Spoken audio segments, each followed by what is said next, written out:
The galactic Colosseum trembled as Emperor Vorthak's chitinous claws scraped against his throne. Across the crystalline arena, representatives from 17 civilizations watched in hushed anticipation. The air itself seemed to thicken with the weight of 1,000 years of tradition about to be shattered. The Krillian Empire, Vorthak's voice boomed through bioacoustic amplifiers, hereby challenges the Terran Federation to ritual combat. Our greatest warrior against yours. Winner takes all disputed systems. Ambassador Chenwei stood calmly in the diplomatic box, her hands clasped behind her back. The other species ambassadors turned to stare at her, some with pity, others with curiosity. The Krillians were legendary for their gladiatorial prowess. Their warriors were bred for millennia, specifically for single combat, each one a living weapon of destruction. The terms are acceptable, Chen replied, her voice carrying clearly across the vast space. A ripple of shock passed through the gathered dignitaries.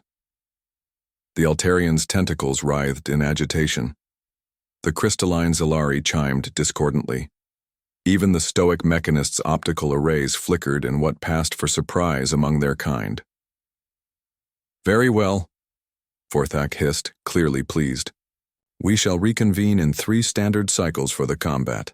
May the strongest species claim victory. As the assembly dispersed, Ambassador Cleith of the Altarian Collective approached Chen with obvious concern. Ambassador Wei, with respect, are your people prepared for this? The Krillian champion Gorvak the Bone Crusher has never been defeated. He has killed warriors from 12 different species. His carapace alone can deflect plasma bolts. Chen smiled serenely. Thank you for your concern, Ambassador Cleith. I assure you we have selected our finest representative. 3 cycles later, the arena was packed beyond capacity. Betting pools had formed across 3 sectors of the galaxy. The odds heavily favored the Krillians. Some bookmakers weren't even taking bets on a human victory. The massive arena doors ground open, revealing Gorvak the Bone Crusher in all his terrifying glory. Standing nearly 4 meters tall, his exoskeleton gleamed like polished obsidian. Razor-sharp spines protruded from his shoulders and forearms.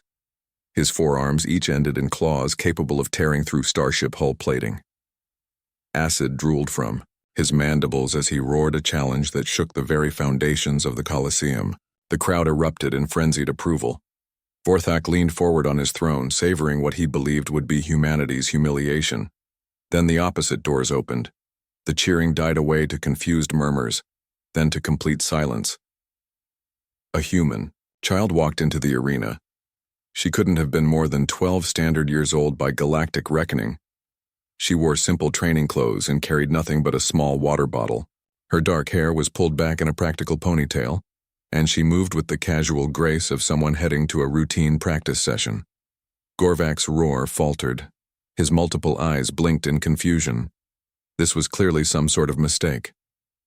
The child, Sarah Chen according to the roster, looked up at the towering Krillian warrior and raised a single eyebrow in an expression of mild interest, as if she'd just noticed something mildly unusual on her way to school.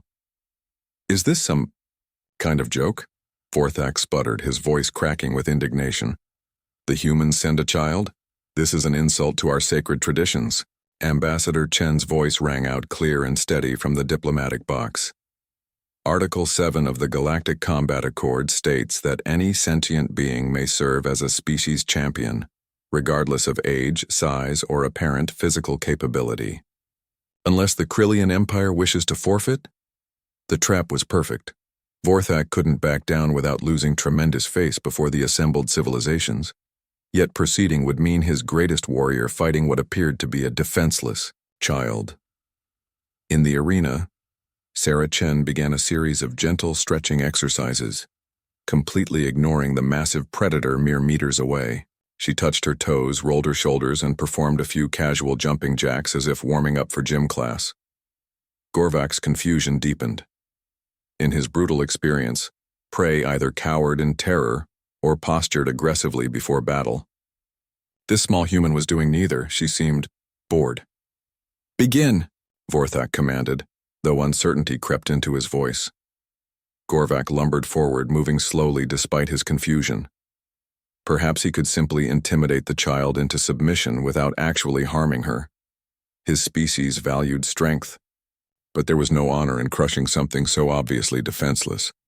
Sarah looked up as he approached, her expression brightening as if greeting a friend. "Oh, hi there," she called out cheerfully. "You're really big, aren't you? That's so cool." The massive warrior stopped completely, tilting his head.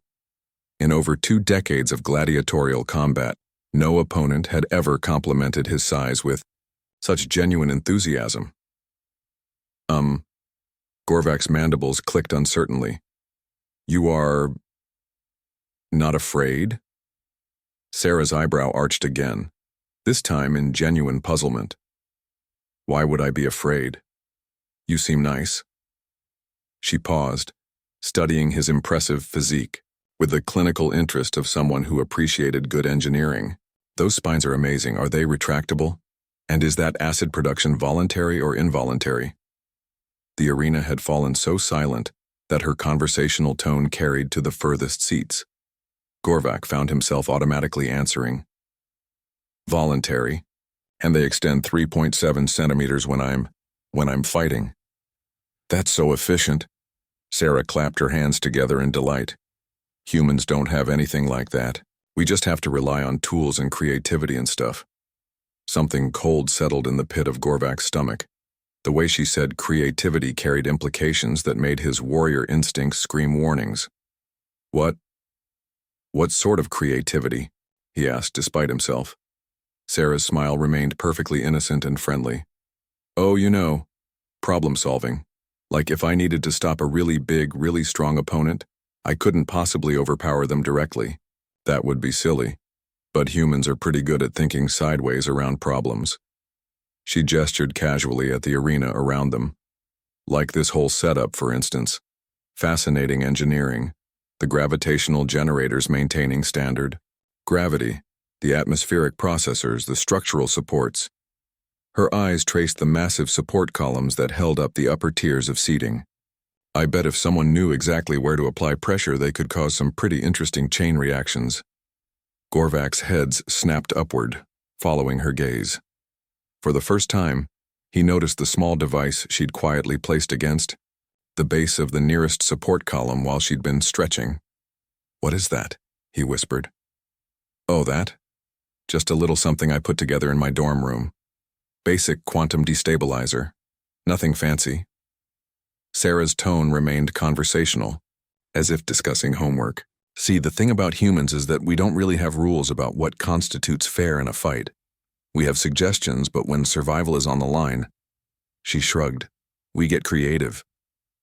The implications crashed over Gorvak like a tidal. This wasn't a child. This was a human child. A species that had conquered their homeworld before developing FTL travel.